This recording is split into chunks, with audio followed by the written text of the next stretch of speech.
మనం కార్యక్రమాలు చేసిన దాంట్లో పోరాటం చేసే దాంట్లో ఇలా కలెక్టర్ గారిని కానీ రేపు ఎంఆర్ఓలకు కానీ కలిసిన దానికి సంబంధించిన వినతి పత్రాన్ని ప్రభుత్వానికి పంపించాలని చెప్పి మనము చెప్తా ఉన్నాం. ఎందుకంటే అయ్యా మనం మర్చిపోదామనే ఉద్దేశంతో కార్యక్రమాలు చేస్తున్నాము. మా సమస్యలు ఏదైతే ఉన్నాయో ఆ సమస్యలు పట్టించుకోవాలనే ఉద్దేశంతో మేము కార్యక్రమాలు చేస్తున్నాం, పోరాటం చేస్తున్నాం. మా సమస్యలు పట్టించుకోవాలని చెప్పడం జరుగుతుంది.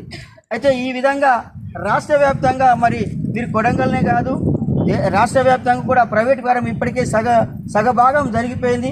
ఇప్పటికే మీ పాఠశాల పనిచేస్తున్నటువంటి చైర్మన్లను మహిళా సంఘాలకు ఇవ్వడం జరిగింది. అదేవిధంగా స్కావెంజర్లను కూడా మీ మహిళా సంఘాల ద్వారా డబ్బులు ఇస్తూ ఉన్నారు.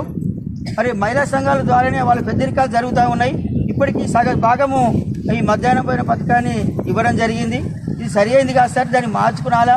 మాకు మీరు నేరుగా ప్రభుత్వంతో ఉంటే మేము నాణ్యమైన భోజనాన్ని ఇస్తామని చెప్పడం ఏమిటి?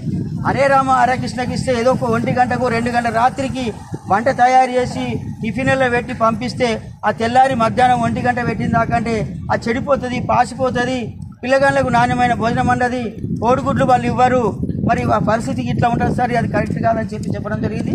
వాళ్ళు ఏమన్నారంటే ముఖ్యమంత్రి గారు 5 రూపాయలకే పెడుతున్నారు కదా, మరి 5 రూపాయలకి ఎక్కువనా 8 రూపాయలు ఎక్కువనా అని చెప్పండి. అది కాదు సార్, 5 రూపాయలు మీరు అనే మాట కరెక్ట్, 5 రూపాయలు కరెక్టే ఉన్నది. కానీ అన్ని రకాలుగా మేము ఇచ్చే సదుపాయం కానీ వేడి కానీ ఈ విధంగా ఇవ్వరు. మరి మధ్యాహ్న భోజన పథకం సంబంధించిన వాళ్ళందరూ కూడా 54,000 మంది ఉన్నారు. వీళ్ళందరూ రోడ్డు మీదకి వచ్చి 1000 మంది కంటే ఎక్కువ 2,000 మంది కంటే ఎక్కువ కారు. కానీ ఇది ఆలోచించాల్సిన విషయం సార్ మీరు.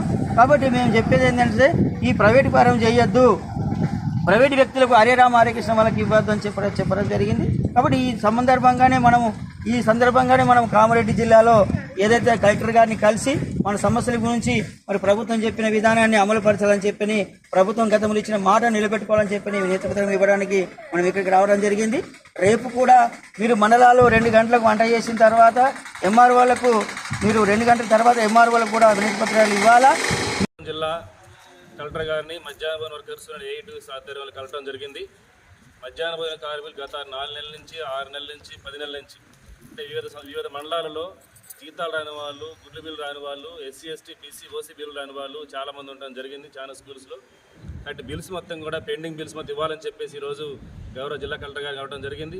అదేవిధంగా బిఈఓ గారు కావడం జరిగింది. ప్రభుత్వం తీసుకెళ్తా ఉన్నాం. మధ్యాహ్న భోజన కార్మికులు సొంత డబ్బులు ఖర్చు పెట్టుకొని నెలల తరబడి ఈరోజు బిల్లులు రాకపోవడం ఇబ్బంది పడే పరిస్థితి వచ్చింది. ఇవాళ ఇంటి దగ్గర మొత్తం తాకట్లు పెట్టుకొని అప్పులు పాలైపోయి ఈరోజు సమస్త మధ్యాహ్న భోజన కార్మికులు ఇబ్బంది పడుతున్నారు. ఇలా కిరాణా సరుకుల ద్వారా కూరగాయల దగ్గర అప్పులు ఇచ్చే పరిస్థితి కూడా చేయదాడిపోయిన పరిస్థితి. కాబట్టి తక్షణమే ప్రభుత్వం స్పందించి మధ్యాహ్న భోజన కార్మికులు రావాల్సినటువంటి జీతాలు, అదేవిధంగా పెండింగ్ బిల్లులు, కోడిగుడ్ల బిల్లులు మొత్తం కూడా చెల్లించాలని చెప్పేసి ఈరోజు ఏఐటీసీగా ఇలా మధ్యాహ్న భోజన కార్మిక సంఘం తరఫున ఈరోజు ప్రభుత్వానికి కోరుతా ఉన్నాం. గత ప్రభుత్వాలు ఇంతే చేసినాయి, ఈ ప్రభుత్వం వచ్చినా సరే మా బ్రతుకులు మారుతాయని చెప్పేసి మధ్యాహ్న భోజన కార్మికులందరూ ఆలోచన చేయడం జరిగింది. అందుకనే కాంగ్రెస్ ప్రభుత్వం అధికారులు తీసుకోవడం జరిగింది. కానీ ఈ ప్రభుత్వం వచ్చినా సరే సమస్యలు పరిష్కరించే పరిస్థితి లేదు. ఇప్పుడే చూస్తూ ఉన్నాం, ఇవాళ ధరలు మొత్తం పెరిగిపోయినాయి. ఇవాళ కూరగాయల ధరలు, కోడిగుడ్ల ధరలు, నిత్యావసర ధరలు మొత్తం పెరిగిపోయినాయి. ధరలు పెరిగిన దానికి అనుగుణంగా మెనూ ఛార్జీలు పెంచకుండా ప్రభుత్వం పాత బీఆర్ఎస్ ప్రభుత్వం మెనూని ఇచ్చే పరిస్థితి కనపడతా ఉంది. కానీ కొత్త ప్రభుత్వం వచ్చింది కాబట్టి విద్యార్థులకి సరిపోయిన పౌష్టికాహారం అందజేయాలంటే మెరుగైనటువంటి మెనూ ఛార్జీలను అందించాలని చెప్పేసి, మెనూ ఛార్జీ సవరించాలని చెప్పేసి ఈరోజు ప్రభుత్వాన్ని డిమాండ్ చేస్తాను. అదేవిధంగా తెలంగాణ ముఖ్యమంత్రి రేవంత్ రెడ్డి గారు ఏదో ఒక ప్రేమతోటి అక్షయ పాత్ర మొత్తం రాష్ట్ర వ్యాప్తంగా ప్రవేశపెడతామని చెప్పి చెప్తా ఉన్నారు. ఇది భద్రాద్రి కొత్తగూడెం జిల్లా గతంలో పెట్టడం జరిగింది, ఈ కొత్తగూడెం నియోజకవర్గంలో పెట్టడం జరిగింది. ఇది చాలా ఫెయిల్యూర్ ప్రోగ్రామ్. ఎందుకంటే పిల్లలకి మంచి వేడిగా ఉన్నటువంటి ఆహారాన్ని అందించడం కోసమే ఈ మధ్యాహ్న భోజనం పెట్టడం జరిగింది. పౌష్టికాహారం అందించాల్సిన అవసరం ఉంది. కానీ అక్షయ పాత్ర వల్ల వేడి భోజనం రాదు, వేడి కూర రాదు, కోడిగుడ్లు రావు, ఉప్పు రాదు, అదేవిధంగా ఉల్లిగడ్డలు రావు, ఏవి రావు. దానివల్ల పిల్లలకి నష్టం జరిగే పరిస్థితి. కాబట్టి అక్షయ పాత్ర అయితే చాలా నష్టదాయకమైనటువంటి స్కీము. దీని మీద అతిగా ప్రేమను చూపించవద్దని చెప్పేసి గౌరవ ముఖ్యమంత్రి గారు తెలియపరుస్తా ఉన్నాం.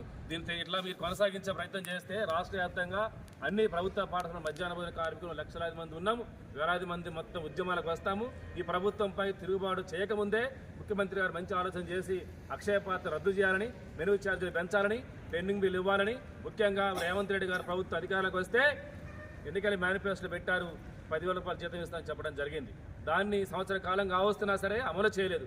కానీ తక్షణమే ఇవాళ ఎన్నికల మేనిఫెస్టో కాంగ్రెస్ ప్రభుత్వం పెట్టిన మేనిఫెస్టో ప్రకారము నెలకు 10,000 రూపాయల వేతనం ఇవ్వాలని చెప్పేసి ఈరోజు ఏఐటీసీగా ప్రభుత్వాన్ని కోరుతా ఉన్నాం.